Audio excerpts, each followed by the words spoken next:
Welcome back for another helping of oysters, clams, and waddles presented by Bolin Media. I am Ross Bolin here with Barrett Dudley, and today we'll be discussing episode 3 of The Penguin on HBO starring Colin Farrell. How we doing, Barrett?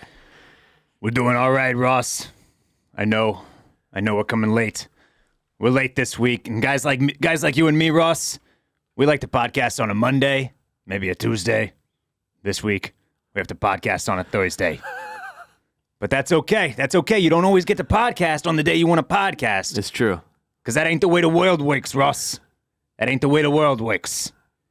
How many hours have you put in?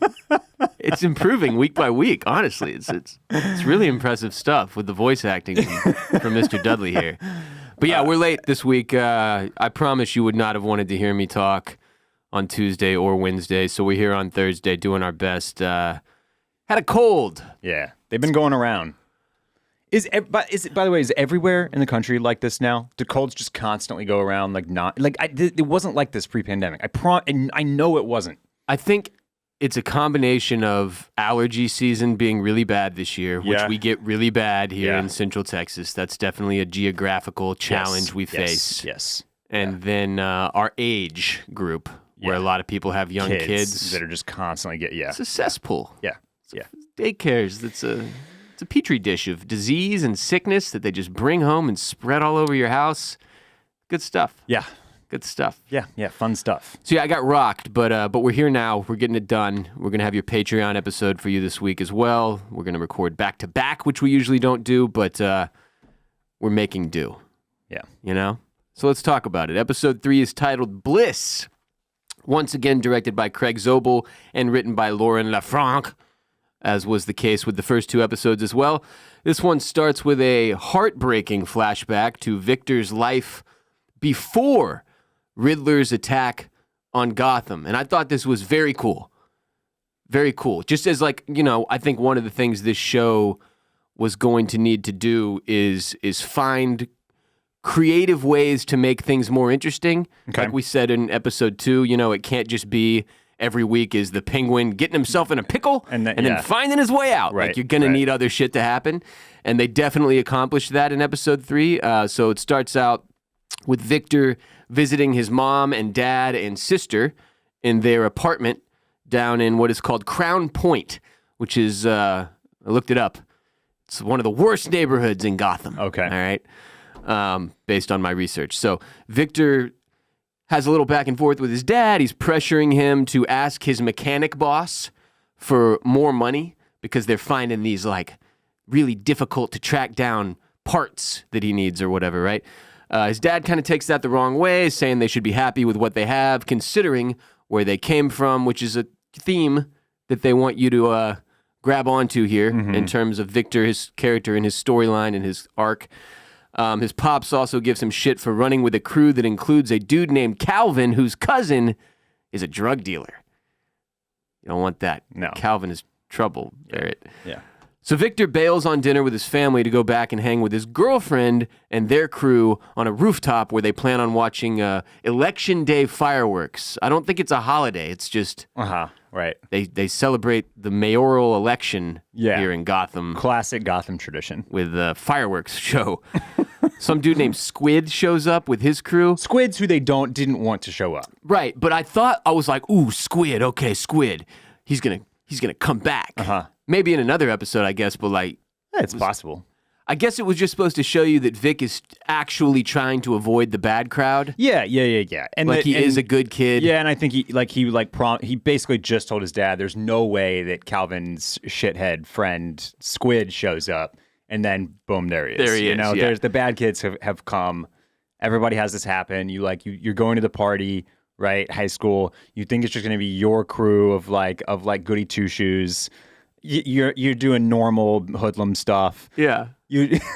And then all of a sudden, through that door, walks somebody that's running drugs and guns from here to Clay, and and then you're like, oh shit, they showed up. This actually happened to us in high school kind of a lot. This was a theme. We wanted to avoid the shittier squad. We were doing like some like normal shitty stuff. Like getting drunk and breaking bottles behind Wawa. But they were coming out and running guns to Clay, and it was just like, oh Jesus. So but the Squid says hi to Victor, and Victor just like completely ignores him. So I was like, ooh, tension. There's gonna be some bad shit with Squid, but anyway.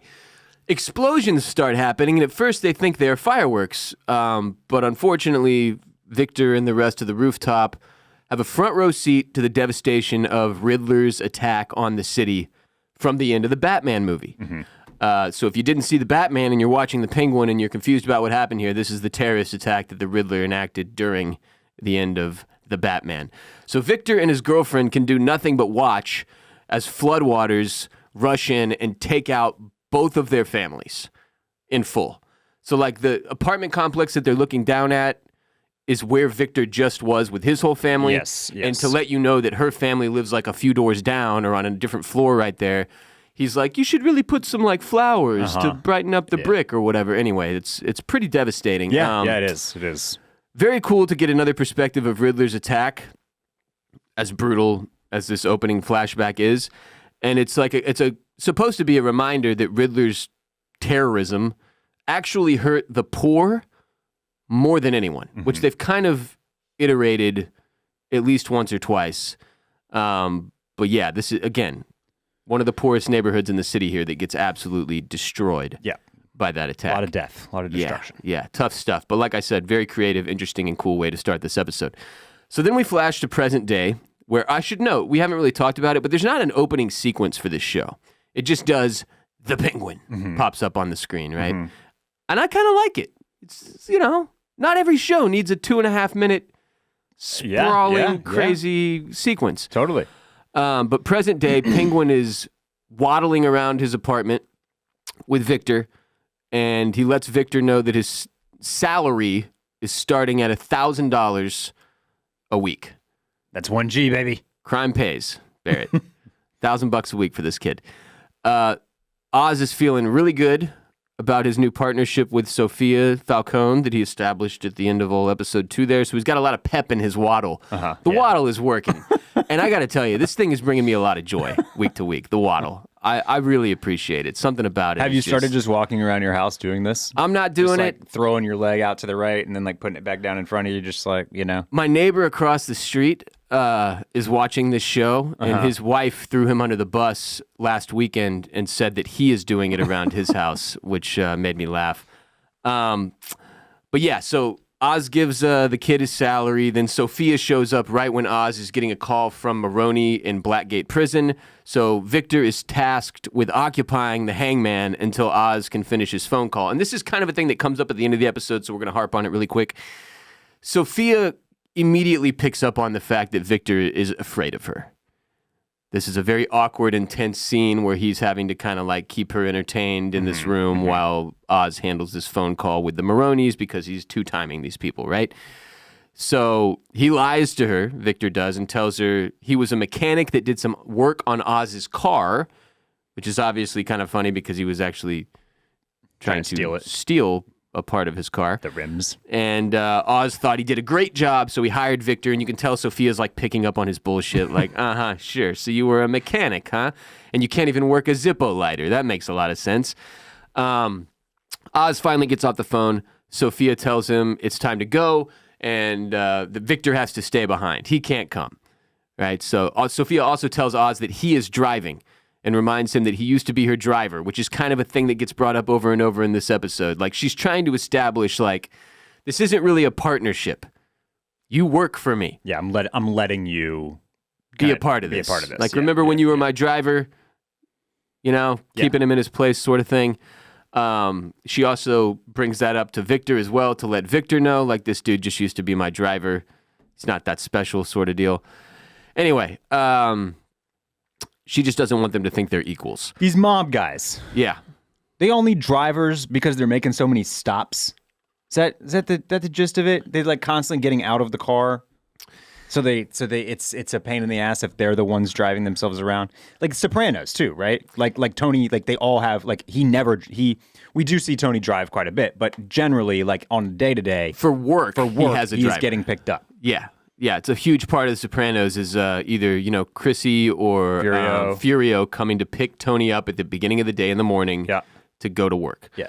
I think it's two-pronged. One, yes, I think it's easier for them. They can take phone calls, get business done in the passenger seat while they're being driven around. But two, it's like it's a status. It's like hazing. Okay. Like in a fraternity when you have the pledges drive you around instead of driving yourself. It's a luxury that if you can have it, and you can force these sort of underlings to be your servant, right, and drive you around, why not? So I think it's two-part. I think that's where the fraternities picked up the idea of just like from the mafia. From the mafia. I mean, there are a lot of parallels between frats and mafias. Yeah. Do you think somebody should like make a video? Maybe you could call it Frat Fellas? Like Frat Fellas or yeah, something? Maybe, like, kind of like a riff on Goodfellas, but it's fraternity related? Don't Google that, Clam Fam. Where are we? Yeah. So she takes Oz to the place that they're making their new drug. Introduces Oz to the chemist, who of course is like a deadhead. He's like some fucking hippie with long hair, who's stoked on tripping balls. Yeah. They explain the whole bleeding tooth fungi situation to him. Interesting little grow house they've got going on down there. And Sophia wants Oz to find them a distributor since she can't use the Falcone family connections without the boss, Luca, catching wind of what is going on. Of course, they're doing all of this behind the Falcone family's back, right? Trying to take power here. Victor calls his girlfriend from the episode's opening flashback, who I guess he has not spoken to since we met him, is the impression we are supposed to be under here. I think so, yeah. So remember, the start of The Penguin is like 5 days after the Riddler's attack on Gotham. And Victor has been out of pocket since then. And his girlfriend and friends have not heard from him. So he invites his girl over to Oz's place. One of the things that comes up is the guy that Sophia Falcone whacked, the other dude that was involved in Victor's crew. She asks about him. I think it's the guy that's mentioned by his dad at the top of the episode, actually. Whatever that name was. I think the so. other kid. And we see him hanging on the roof, I'm pretty sure. Yes, yeah. So she comes in, they kick it. She calls him bougie, says that Oz's place is bougie. Victor's bougie now. Tells Victor that she's leaving for California to start a new life because her whole family got wiped out, right? Her school is underwater, their school. They haven't been able to go to school. That's part of the reason everybody's just out running the street, I guess. She's sick of living in a FEMA camp, which... She's going out California way. Yeah. Get some of that internet money. I thought... I had kind of forgotten the FEMA... Because remember they use a FEMA truck as part of like the heist situation? I was like, what, a FEMA truck? Why do they have a FEMA truck? Well, because FEMA's down here still helping out the people of Gotham in the aftermath of the Riddler's attack. So correct. That was a nice tie-in. Anyway, she's taking a bus out California way tomorrow night. And Victor is going to have to decide between staying with Oz in Gotham or going with her, which is... this plot point is what makes this episode really interesting, right? It's kind of the main thing. Do they have cross-country buses? Like you can go from Gotham, New Jersey, New York, all the way to out California way? Isn't that like a 2-day trip? 3-day trip? Maybe longer? I don't know. That's a lot of miles. They just have like a rotating driver? Like they got 3 drivers in there or something? I don't know. I don't know. I don't know. I've never been in that situation, but when they go to the Gotham bus stop towards the end of the episode, that seems to be the case. Right. That you can. Right. Yeah. I'm guessing there are stops, and you have to get off at another station and like reboard another bus, that kind of thing. There's no way it's a straight shot, like one-way trip without any connecting buses or whatever. So Victor explains to his girlfriend that he's not sure his boss would let him leave. That Oz likes having him around. That Oz is kind of lonely. And that Victor himself has seen stuff, right? And his girlfriend's like, well, obviously you should leave then because this dude sounds not good and clearly leaving is the correct choice here, right? Victor then gets a message from Oz saying he's on his way back, so he has to get his girl out of there really fast, gives her some cash, tells her to get him a ticket as well, and that he'll meet her at Gotham Station because he's going with her. And in this moment, you're like, fuck yes, good, thank you, good decision. That is the right choice. way to go, son. But at the same time, you're like, and this is going to derail over the rest of the course of this because episode. we know we're not losing Vic here in episode 3. It would be an insane choice. He's not just like disappearing out California way and like we're never going to see him again. He makes it out, and Oz has to replace him in episode 4. Episode 4? It'd be pretty bad storytelling. So, Sophia runs into Johnny Vitti, who once again attempts to put her in her place, tells her to take a fucking hint, says Luca wants her to go to Italy. So speaking of people leaving, Luca, the boss of the Falcone family, is trying to send Sophia Falcone to Italy, get her out of the country, out of his way, and Johnny Vitti hands her a boarding pass. And threatens to kill her. To that effect. And then says, you got 2 days, and if you're not gone in 2 days to Italy, I'm going to tell people that's where you went. Is Michael Kelly the best little shitweasel actor of all time? He's up there with like the guy who plays Eric in Billy Madison. What's that dude's name? That is, what is his name? Yeah, he's in a ton of stuff. Yeah. He's Bradley Whitford. He's in the West Wing He's in as West well. Wing. He's been in the most recent seasons of Handmaid's Tale. Yeah, he's a great sniveling weasel. He's a great sniveling weasel. Yeah. Kind of a wrinkle in his sniveling weaselness in The Handmaid's Tale, because isn't he like low-key like a... He's still pretty sniveling weaselly, and it's really like he's like very like can't get a read on him. You can't get a read on him. Yeah. You don't know what he's doing. But Michael Kelly like is sniveling weasel, but also like pretty intimidating. At times, his character has not been my favorite in this show. In this show, okay. Yeah, okay. Not this working scene for was you. fine. It's the one where we're about to come up to where they like walk in on him banging. There's just a couple of lines he delivers where I'm like, I don't believe you. Okay. You know what I mean? Yeah. But in general, yes. Like in House of Cards, top-notch sniveling weasel. Yeah. That, like underground dirty guy. Yeah.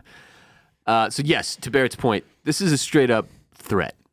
Either you leave or we're going to kill you and tell people you left. So Oz takes Sophia to meet an underboss of the Triads. And this got a little confusing if you weren't paying close attention. So the Triads are clearly like the Asian gang in Gotham, right? Yeah. Right. And they want to convince the Triads to be their partners in distribution. But the Triad guy they are meeting with here is named Link Zai. But he is not the boss. Because they don't have a connection to the boss. They only have a connection to Link Zai. So they got to go through Link Zai and hope this all pans out, right? Turns out, though, Oz owes Link Zai money from a truckload of cigarettes he gave him, so things start off sour. And, like, this is not a judgment or a complaint, but this show almost can't help itself with inserting as many, like, Italian mafia stereotypes as possible. A truckload of cigarettes is the most stereotypical... That's straight out of The Sopranos. Straight out of The Sopranos, straight out of Goodfellas as well. Are there cigarette trucks in Goodfellas? Yes, yeah. That's like where he starts. Okay, like as a little kid, he's like jacking cigarettes, and then like, and in The Sopranos, there's a whole plot line where Chrissy's stealing cigarette trucks, and then they're not putting the stamps on them properly, so one of the bodegas gets busted or some shit, and the feds are on it. Anyway, I kind of like that they keep putting stuff like this in here, but it is very, very stereotypical Italian mafia stuff. So Oz and Sophia pitch this dude, Link Zai, on moving their new drug, which Oz, kind of seemingly on the fly, labels Bliss. We didn't see any prior conversation, and he shoots Sophia a look like, you're cool with this, right? Like, Bliss sounds good, right? He was workshopping it, and he didn't want to debut it. You know, it wasn't ready yet. He shouldn't have even been talking about it. Really shouldn't have, yeah. But here he drops it. Bliss. By the way, Bliss is from the DC Comics. This is not something they made up for the show. The difference is, in the comics, the drug comes from, and buckle up, the secreted hormones of kidnapped pre-adolescent children. Oh. So they didn't want to go that route on the show. You know what? That's a good call. Because it's insanely dark. Jesus. Holy fuck. That's like, they couldn't do that. That's like some Pizzagate type shit. Very brutal. That's conspiracy theory, like what are the... Adrenochrome? Yeah. Are we thinking of the same thing? Yeah. If you're like a far-right psycho conspiracy person, you think that all the elites and Illuminatis and Hollywood folks are like have kidnapped children like locked up in their dungeon basements, and they're like harvesting the adrenochrome so that they can stay like youthful and young forever. Yeah. So I'm glad they didn't go that route. That would have been pretty tough to see play out on screen instead of small children locked in like a basement somewhere being drained for their whatever. That's wild, though. That's from a That's comic. from the comic. I feel like somebody just read the comic and then we're just like, that's what's happening. I wonder which came first. Are the comics like referencing the conspiracy, or is it the other way? Or did the comics kind of help aid in igniting the conspiracy? I think 1990 is when the comic came out. Yeah, this feels like it started the conspiracy. So yeah. Oz also lies to Link and tells him they have support from within the Falcone family, right, to get him on board with this whole plan. He says Johnny Vitti, not Ziti, no fucking Ziti. Johnny Vitti is their guy that they've turned that is going to support this whole movement. Link says that Zhao, the head of the Triads, the boss, will need a phone call at the very least from Johnny Vitti to prove that he is in on this before the Triads can participate in this partnership to slang bliss for Penguin and Sophia. Are they going to pull that off? Speaking of slanging, Oz and Vic, Batman and Robin, Ross and Barrett. So what about the perfect duo when it comes to growing your business? That's you and Shopify. Nobody does selling better than Shopify, home of the #1 checkout on the planet and the not-so-secret secret with Shop Pay that boosts conversions up to 50%, meaning way less carts going abandoned and way more sales going through. Selling oysters, clams, and cockles merchandise allows us to provide our fans and listeners with shirts and hats and coffee mugs and whatnot that they can wear and use in real life to show their support for our show. Shopify can be the platform that enables you to connect with your supporters in the exact same way. I've used Shopify extensively. It is amazing, very straightforward. Shopify is the global commerce platform that helps you sell at every stage of your business, from the launch your online shop stage to the first real-life store stage, all the way to the did we just hit 1 million orders stage. Shopify is there to help you grow. Whether you're selling merchandise for your podcast or homemade Halloween costumes, Shopify simplifies selling online and in person so you can focus on successfully growing your business. So, if you're into growing your business, your commerce platform better be ready to sell wherever your customers are scrolling or strolling, on the web, in your store, in their feed, and everywhere in between. Businesses that sell more sell on Shopify. Upgrade your business and get the same checkout used by Allbirds, Rothy's, Brooklinen, and millions of other entrepreneurs of every size across 175 countries. Sign up for your $1 per month trial period at shopify.com/oysters. All lowercase. Go to shopify.com/oysters today to upgrade your selling. Shopify.com/oysters. So while that meeting is going on between the Triads and Sophia and Oz, Victor is in the purple Maserati practicing his pitch to Oz on leaving for California with his girl when, of course, the police show up. 5-0. Roll up right behind him. Hit the whoop whoop, and he's got a bag full of bliss in the back seat. Not great planning here by Oz and Vic. I don't know why that's not in the trunk at the very least, but it's just sitting there right in the back seat, and it's open so that you can see, like, there's just vials full of drugs in here. Long story short, Vic has to give the cop the rest of the $1,000 that Oz gave him to fuck off, and Vic plays this pretty well. But at the same time, I feel like if I tried this in real life, I'm losing my cash and going to jail. You know what I mean? Yeah. But that's because the cops in Gotham, they've been working for the Maronis and the Falcones and the corrupt, Vic. They're corrupt. Oh, that's why. Yeah, they're corrupt. Yeah. Very corrupt cops. They, the cops here in Centex in Central Texas, they're just all great guys. They're all held to a very high moral and ethical standard. They would never do something like this. No, of course not. Yeah. No. It's very on the up and up. They never do anything wrong.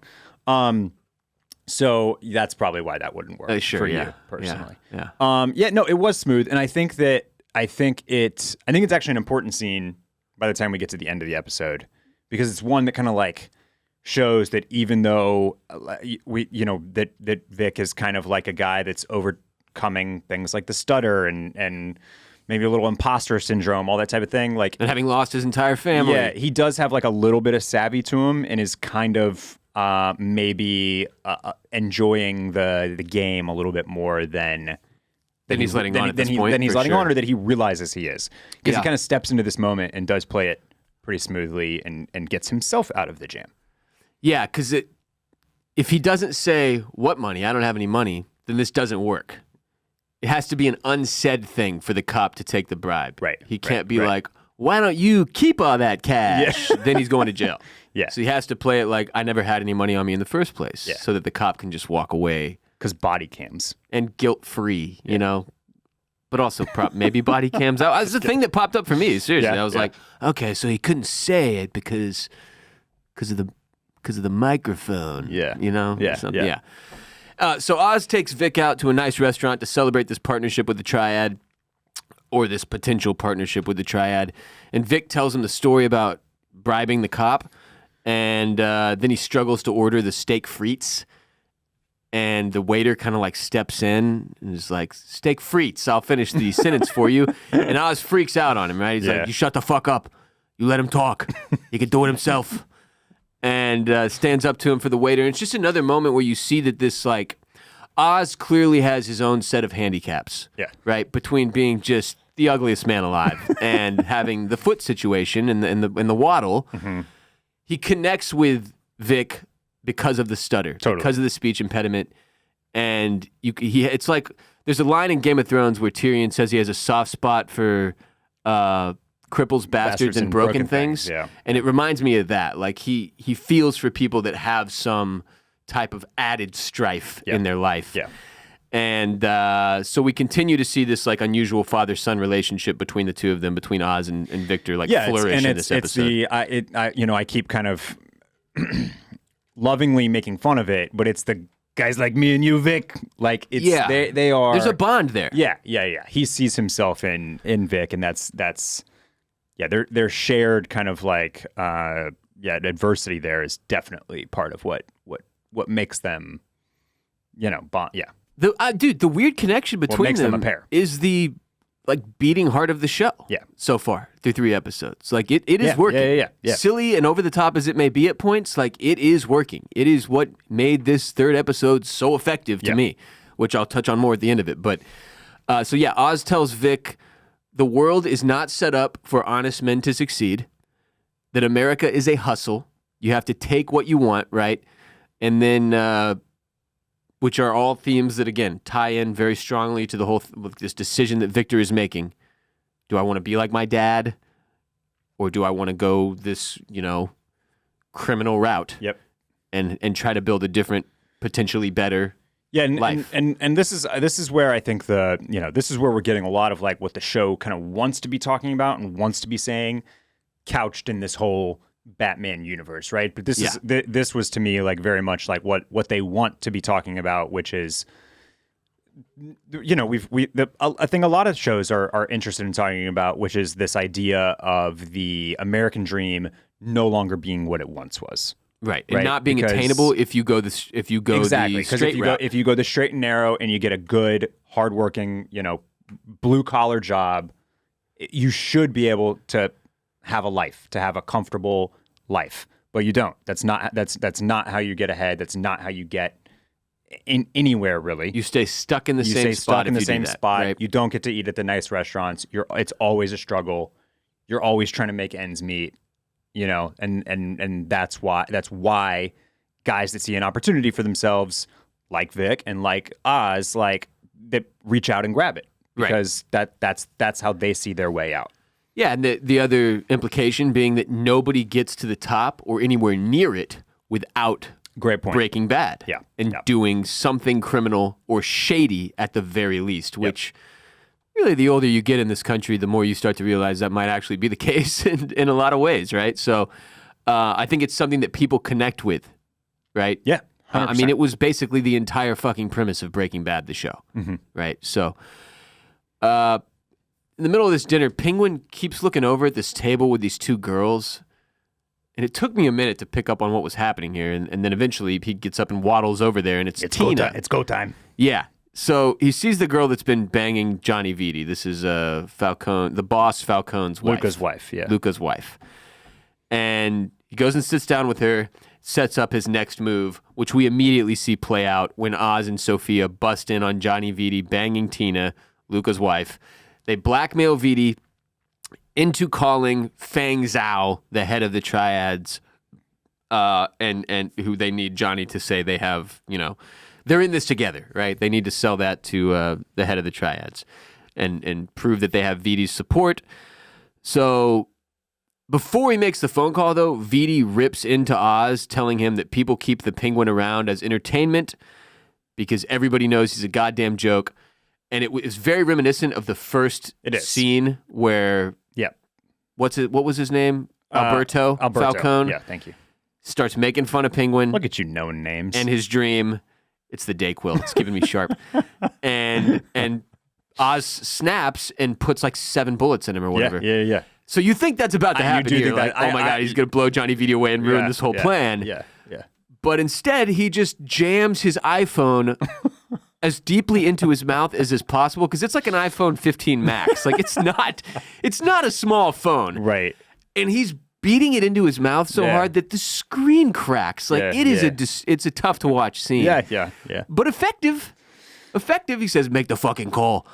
And you could see Sophia's like sort of impressed with the violence. She's like a little aroused by Oz's ability to just like completely take control of that situation. If you call the penguin a joke or kind of insinuate that he is not a professional or some kind of freak show, not someone to be respected. Exactly. That's clearly a trigger. It's a trigger for him for sure. Yeah. You can see it in his face though, and I mean, frankly, Colin Farrell deserves a lot of credit just as an actor in general. He's fantastic, but like to pull it off, what he has to be able to pull off with his eyes because the rest of his face is prosthetics is really cool. And I think in this scene you can see the rage building in his eyes. I don't know where Penguin is going to go for Emmy slots. I don't know if it'll go in limited series or if it'll go in like drama. But I'm 95% sure that Colin Farrell is going to get nominated. And I depending on what he's up against. That's why I won't say that I think he's going to win yet because I need a list. Right. But I think he has a shot to win. Okay, let me ask you this. Does this feel like the end of the trend of if you go full prosthetic psycho actor, you get nominated? Because we got to be getting close to it. Like Brendan Fraser in The Whale was sort of the beginning of a trend, right? And he won. Yeah. It worked for him. Yeah. But it seems like there's been a lot of this lately. Like it's been kind of a hot thing to do. Right. Which you know what it reminds me more than anything? What? Austin Powers. And how Mike Myers did Dr. Evil. He did Fat Bastard. And also like The Nutty Professor with Eddie Murphy. That was like the beginning of this concept sort of. But that was those guys playing multiple characters in the same movies. Anyway, I just feel like this has to run out of steam at some point. Yeah. And it looks like it's such a pain in the ass because, once again, you got too much fucking shit on you. And you know what I mean? Yes. They don't want to be around anymore by the time they're done filming this shit. Like Colin Farrell has very openly said this was hell. I just feel like the body of voters for whatever it is, Academy or Emmy or whatever, like I think they see the same videos we do. They watch Colin Farrell, a brilliant actor, sitting in a chair for 11 hours to get done up for, or whatever it is, to get done up for this show every day. They're like, well, we got to give him something. And they're like, this is crazy. Why would you do this? And then his performance is good. Like it's fun to watch. And you lose Colin. That I think that's what it is. People that lose themselves in a role are almost always rewarded for it when you like can't see the actor anymore. Yeah, it's kind of sick. I mean, it's a weird thing with this profession of acting. Because even to bring up something else we watched recently, the Sopranos documentary with David Chase, you could tell, like, James Gandolfini was affected by the role. Yeah. That it was not easy for him. That it had a dark impact on his life. Or that it exacerbated things that already existed within him, right? We brought up Heath Ledger when we discussed that and how like becoming the Joker, which ties into Batman, like it was a problem for him, right? Yeah. And even before Heath Ledger played the Joker, Jack Nicholson had explicitly warned him, like, "Hey, this is a really dark character. Just be careful how deep you go." And it is strange that it's a profession where the more you lose yourself, and really, in some cases, depending on the character, the more danger you put yourself in, like mentally and emotionally, the more you are rewarded for it, and the more your performance shines as a result of it. Right. And just to be clear, I don't think Colin Farrell is wading into that territory here. I don't think Oz Cobb is such a deep character that we're like at risk. I agree. I think he's going to be okay. Yeah. But to your point about the prosthetic situation, it's like the voters see that and they're like, this poor bastard. Yeah. He sat there, couldn't move for hours and hours and hours. On top of it being a good performance, like we have to at least nominate him. When you can't say the show doesn't look good. I mean, like it looks great. The prosthetics are great. He looks like he's supposed to look. Like if the set dressing is great, the production design is great. So it all works. It does work because if nobody told you, if you didn't know going in, this is starring Colin Farrell, you would have no idea. Like it would be really difficult. To pick up on that unless you've watched a shitload of Colin Farrell and really, really know his eyes. Yeah. It looks absolutely nothing like him. So yeah, that night at the Triad Club, Penguin utilizes his girl Eve, who we've met a couple of times, and all her cam girls and their crew, right? They're the dealers on the floor. Vic is the bag man. You're the bag man, Vic. And they move Bliss for the first time. They try this out. This is their experimental kind of grand opening or whatever. In the midst of that, Sophia, again, makes it very clear to Oz that he is not her partner, that he works for her. She says, quote, Zhao is here to see me, not my former driver. Remember that. And Johnny Vitti. So is this the first time where she's like, was it worth it? Doesn't she kind of start insinuating? Yes. So the whole, what he did to her comes up sort of repeatedly in this episode. Johnny Vitti brought it up when he's in the bed. Correct. After banging the girl and they're kind of pressuring him to make that phone call to the Triad. He brings up what Oz did to her, and that has gotten her riled up. So now she's sort of readdressing it with him. And then Sophia and Oz go and meet with Zhao, the head of the Triad. They brag about Bliss, how well it's performing the first night. They're projecting 60 a fucking hit, Barrett, unheard of on the first night. Like it was an interesting concept though that like they start selling it for 20, and then like a couple hours later they bump it up to 40, and then they're seeing if they can get up to like $60 a hit. I liked the idea. It's a funny idea of like a drug debuting and like basically acting like a stock. Like a stock? Yeah. Just like, how hot can it get? On night, we're gonna set the price tonight. Yeah. Right. So they IPO'd the drug. Yes, they IPO'd Bliss. That's what we watch here. So Zhao is hesitant to team up with a former Arkham Asylum attendee. So Sophia hits him with like this big sales pitch about Bliss and why they gave it to her and the other patients in Arkham. So that's one thing that's been kind of hard to track. Apparently, this concept was Sophia's idea. Remember how Alberto presented it as his idea? Yeah. And then Oz presented it as his idea.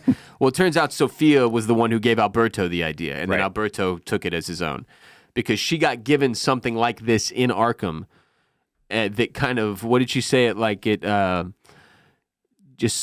almost like acts like a sedative in the way that it makes you just sort of able to be controlled. Yeah, you forget all your where troubles. you are and your troubles, and you just which is it's what we do with alcohol and weed and all the other shit that we take. But she says whoever controls this drug will control the future of drug trade in Gotham. And then she really lays it on thick. She's like, but if you're not interested, it's fine. I can go to the Neon Dragons or the Odessa Mob. She says, I don't care who our sales reps are. I don't much care who our sales reps are. And then she leaves Oz to close the deal. Now, I would be lying if I didn't say that I chuckled a little when I heard the Neon Dragons or the Odessa Mob.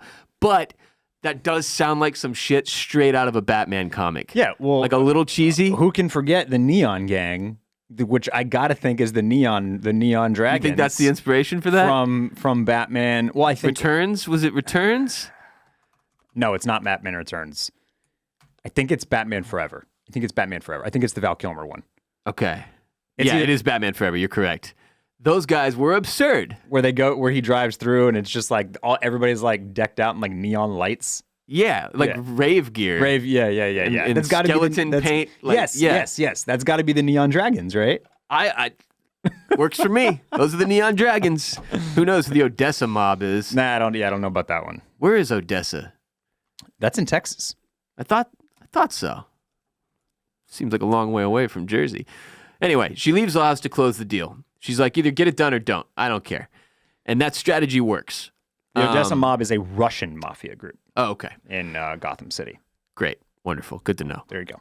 Thank you for the Googling.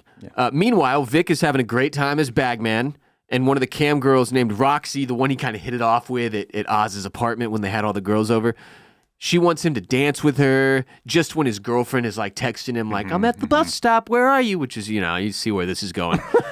And then this shit I did not see coming. The DJ, like pyrotechnics and shit start going off, and Victor gets thrown into like a PTSD panic attack where he's like reliving the night of Riddler's attack on Gotham, and he's kind of like straight up hallucinating and flashing back to that night, spills all of his bliss all over the ground, which you don't want to do if you're the bagman. No, absolutely not. Bagman, rule number one. I think that's the rule number one. Yeah, yes. Don't spill the bag, baby. Don't spill the bag.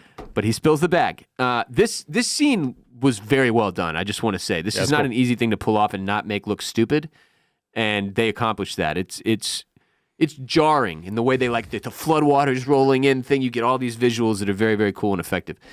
So Roxy helps pick him up. She's like, keep it together, dude. Jesus. He heads to the bathroom to try and like stave off this panic attack when Oz comes in to tell him that he closed the deal with the triads. Oz is, again, pepping his waddle, very excited. And he's like, I'm so proud of you, Vic. You're the bagman. You're doing the bagman. You're doing great as the bagman. And, but then he sees Victor like kind of not paying attention and eyeing his phone, takes his phone from him, sees the text messages that he's like planning on leaving, and this kind of explosive scene in the bathroom takes off from there where Vic explains to Oz that he does everything that Oz asks, but he doesn't know if he should because morals, good and evil type. It's a moral type dilemma. Shit. It's a moral dilemma for Vic. He's a good guy. He's a good kid. Right. He's being corrupted. He's got a good heart. Yeah. Being corrupted by the street life. Yeah. And Oz is like, fine, go. Vic is like, I don't think I'm allowed to. And then Oz is super offended that Vic thinks that he's like being held hostage, which... Even though I definitely would have thought I was being held hostage too. It's like, you kind of made it seem like he couldn't leave, man. Yeah. I was actually surprised. I was caught off guard when when Oz is like, you can go. Yeah. He puts a gun to his head. He's like, is this what it's felt like the whole time? You know what I mean? Yeah. It was a good scene. It was powerful stuff. Tells him he could have left whenever he wanted, but he chose to stay because he wanted something better. He's like, look at yourself in the mirror, right? Like, figure out why you're still here. Mm-hmm. You can make the excuse that it was me, that you thought I wouldn't let you leave, but really it was your choice. He says, you want more than your father ever had, and Vic's like, my dad would be ashamed of me. It's kind of a sad moment. But Penguin counters, you know what's shameful, Vic? Working your whole goddamn life, having nothing to show for it. He says they don't give out awards for dying in the projects, which I was like, Jesus Christ. So Victor leaves. He lets him go. And on his way out, he steals the Penguin's purple Maserati. I was like, holy shit. He's really going for it. So Vic leaves. Oz hits the bar. He's clearly upset. Yeah. Like, this is his like best friend. Yeah. It's like the only person in the world that cares other than his mom, right? Who's losing it. So the song that plays here is called Broken Belief by Bob Moses. That sounds like it's like straight out of the 1980s. Okay. It actually dropped in 2022. And I've been listening to it. Yeah. It caught my ear. Bob Moses was one of my favorite shows from ACL, Austin City Limits Music Festival, last year. All right. Yeah. I was completely unfamiliar with I was Bob unfamiliar Moses. with him until until the lineup last year, and then I started listening to him. Went to the show. It's very like clubby and like and all that type of stuff, but it's great vibes. Yeah. This song goes though. Yeah. Broken Belief. Broken Belief. Yes. Vic drives down to the bus station, watches as his girl gets on the bus without him. Feels a little cliche, but it worked. Yeah. I thought it worked. Oz goes out back of the club. He finds Sophia ripping a cig solo. He tells her they got the deal done with the triads, but she doesn't seem like excited about this at all. So he's like, oh my God, fine. I fucked you over. I admit it. He says he didn't know what Carmine would do, but he certainly didn't think that he would put her in Arkham, his own flesh and blood. So we still don't get the specifics around this, like, right? We still don't know exactly what played out between Oz and Sophia, but it sounds like he ratted on her for some reason. Yep. And Carmine Falcone, the former, now deceased head of the family, had her locked up in Arkham Asylum as a response to whatever Oz told Carmine. Right. And then this gets a little more confusing because Sophia, who we this whole time have assumed, she serial murdered these 7 women. She's known as the Hangman. She has her own little villain persona, even the Hangman. She says point blank, "I am not the Hangman." And says, like, what was it all for? So you could become a capo? You're not even a made man, right? So it made me question, like, did she even do all the shit that people are accusing her of? Or did they hang a bunch of crimes on her? And she's been carrying this persona that's not even earned. Because she says, you see the way people look at me. Yeah. Like they're scared of me. Yeah, I think that she was essentially... She got set up. She got set up and essentially framed. Or, I mean, maybe they call her the Hangman because they hung all these crimes on her. I don't know. But still more to that story yet to be untold. More to that story, told but here. it seems like, yes, I would say that she did not commit all those murders. Seems right? like the likely case. Although we've already seen her off somebody. I mean, we've in seen her cold go blood. full psycho and like, yeah, So she's got it in her. Yes. But something with the story about her getting locked up in Arkham that is yet to be revealed. It's going to be interesting to see how that plays out. But Oz figures out here that the only way to get her completely on his side is to be brutally honest. So he says it was worth it. That he made out like a goddamn bandit. He got the club, the drops operation. He ran his own thing. And then he gets real emotional. He's like, a guy like me getting all that? You know, he does, he starts to almost break down. He doesn't regret what he got, but he is sorry for everything that happened to her. And you can tell this is effective. Sophia's moved by it, but she says she doesn't know where to go from here. She doesn't know how to trust him. Yeah. And he says, how about I keep showing you how? It's almost like a line out of a rom-com. And just then, Mama Maroney rolls up, and she's pissed because they've been watching Oz this whole time, and he's two-timing everybody, and she's got a crew with her, and next thing you know, they're about to execute Oz in the street, but then Vic gets back from abandoning his girlfriend at the bus stop, and he's in the purple Maserati, and he's like, fuck it, I'll just ram this thing straight into the guy that's about to kill Oz. Yeah. Picks up Oz, and Vic is like, what about Sophia? And Oz just goes, fuck, leave her. I love the line and the delivery. It was so good because he's just finally gotten to a place with her where he's like, all right, we're on the same team, and then he has to completely abandon her. Yeah. And God knows what's going to happen to her. But as they're driving off, he's so excited. He's like, the line is, we're in it now, Vic. We're in it now. And it's super effective because the whole dilemma for Vic in this episode is like, do I go all in with this guy or do I leave and try to start a new life somewhere else? And then he doesn't even really get time to process his decision before he's in it now. Well, but yeah, you know, he comes back, and then I thought, I read this as a little bit of like him just plowing straight into this guy. Like, I don't know if it is the switch flipping. I don't know if it is his full like break bad, but it kind of is. And he did a murder. He did a murder. He kind of does a murder here. That guy's definitely dead. And so yeah, you're definitely right. He has very little time to process this. He comes back, he's kind of made the decision, and then this is definitely putting him all in. And it just made me like think about like how he did feel like he was trapped there, right? Which meant he had no agency to be doing these things that he wanted to be doing. So when Penguin lets him leave, he puts that decision and that ball back in his court, allows him the freedom to like make it his own decision to join Penguin to do this. And I think that's where, you know, he sits there, he's at the bus stop. I think a lot of things are happening there. I think going with Graciela is probably too painful. I think that reminds him of... Is that her name? Graciela. Graciela. Yeah. I like that. I think that's a reminder of family, of death, of loss. His old life. His old That life. was taken from him by the Riddler. And after the conversations that he's had with Oz, right? I think he also sees, if he does go there, the life that he is probably signing up for is very similar to the one that his own family had, right? Limited. Yes. With a ceiling. Yes. Without a lot of agency to make your own way, right? Yeah. And that's, I think, you know, kind of also putting the moral decision on the audience, right? Because we kind of want him to go. Oh, badly. You should be happy with a life that you can build with a person that you love, regardless of what you're able to achieve, what type of monetary, you know, come up you can find. And at what cost is always the question, right? Yeah, The cost of like your own soul. Right. Right? But you know, but for all of those reasons that I just laid out, like that's that's the turn back to Oz, is that he does want more. He wants this opportunity. He wants more than his dad had, wants more than his family was able to offer. And so it's kind of it's like, it's fun to see them in the car together. You mentioned the line reading from Oz, which is a great one, but it's kind of it's sad too, because I think this is it's heartbreaking because we've watched, this is a great Vic episode. I think we're really starting to love this kid.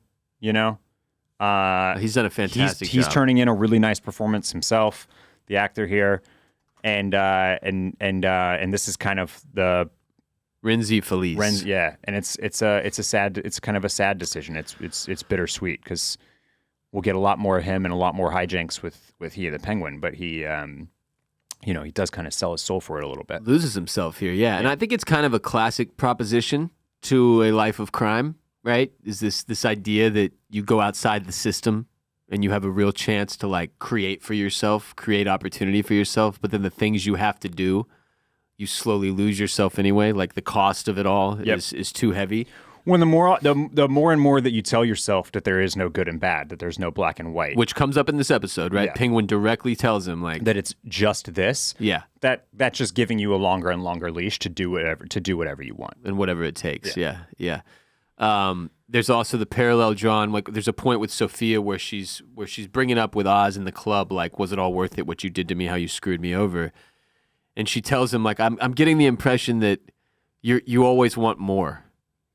Right. And that's the thing Oz has not really dropped on Vic yet. Like, oh, by the way, as you climb, it's never enough.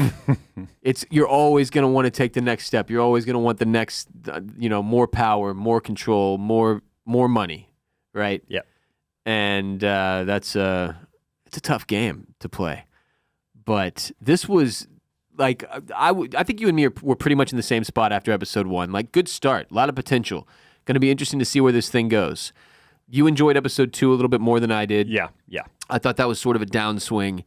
This was a big upswing for me. I was like, because what this show needs to be able to do is create emotional tension and give us a connection to these people where we're pulling for the right. Yeah. And that Vic and that character that Renzi Feliz is playing, that is the magic of the Penguin. Like if they can continue this type of shit, we're in for a real treat, because I thought this was a very good episode of television, very well executed.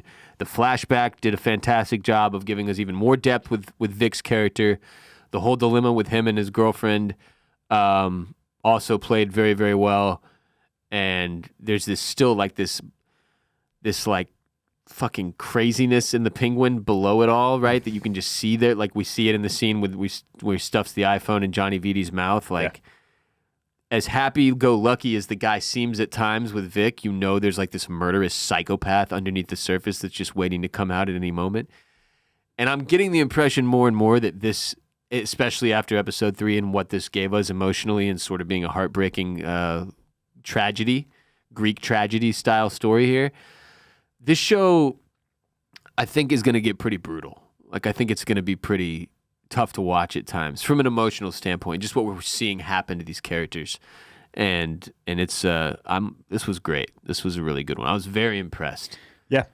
So yep, I thought this was a nice continuation. Probably the best episode yet. Yeah. And a little bit of everything too. Yeah, definitely felt. I don't think it was a whole lot different runtime wise, but it felt well paced as well, which I love to bring up. Yeah. And yeah, I'm absolutely. I mean, I can't believe like it left us where it did almost with potentially another fracture between Oz and Sophia. But yeah, we'll see. We'll see. Yeah, no idea where it's going to go from there, and I kind of like that. Yeah. I don't want to be able to see the obvious, path forward. Yep. So Barrett and I will be on patreon.com/oystersclamscockles later today, taking hotline calls from our listeners and further digesting and discussing episode 3 of The Penguin. Subscribe on patreon.com/oystersclamscockles now. Enjoy a 7-day free trial so you can see how awesome our bonus hotline call-driven episodes are. And then when that one comes out, you'll get it. You'll have access to the other 2 Penguin hotline call episodes that we've already done. probably the best way you can support our show by going to patreon.com/oysters, clams, cockles. Of course, support our sponsors as well by using the URLs and the codes, but Patreon is a little bit more of a direct way to support us, and in exchange, you get a ton of ad-free content, hundreds of ad-free exclusive episodes of OCC on patreon.com/oysters, clams, cockles just waiting for you today. So get in there. If you're an F1 fan, check out Bolin Media's premier F1 programming at Formula Bone. You can watch on youtube.com/@FormulaBone with a BONE. Follow @FormulaBone on all the social media platforms. Great little F1 show hosted by Jared J-Bone Borislow, where every week he gives you a preview and a recap of the race during the little off periods, the little breaks in the F1 season like we're going through right now. He gives you other incredible F1 content. And if you love F1, I promise you will love the best American-made F1 content in the game provided by Formula Bone. Check out the Ross Bolin podcast as well if you're a Houston sports fan. Check out Banging the Can, which I also host. Follow Mr. Dudley at Barrett Dudley on Instagram and Twitter to keep up with him and all of his content. Go to bolinmedia.com/shop to grab yourself some merch. Thank you for being here today. Thank you for listening. Thank you for watching. We look forward to hearing everyone's reactions on Patreon and reading them on social media as well. Until next time, we're in it now, Barrett. We're in it now.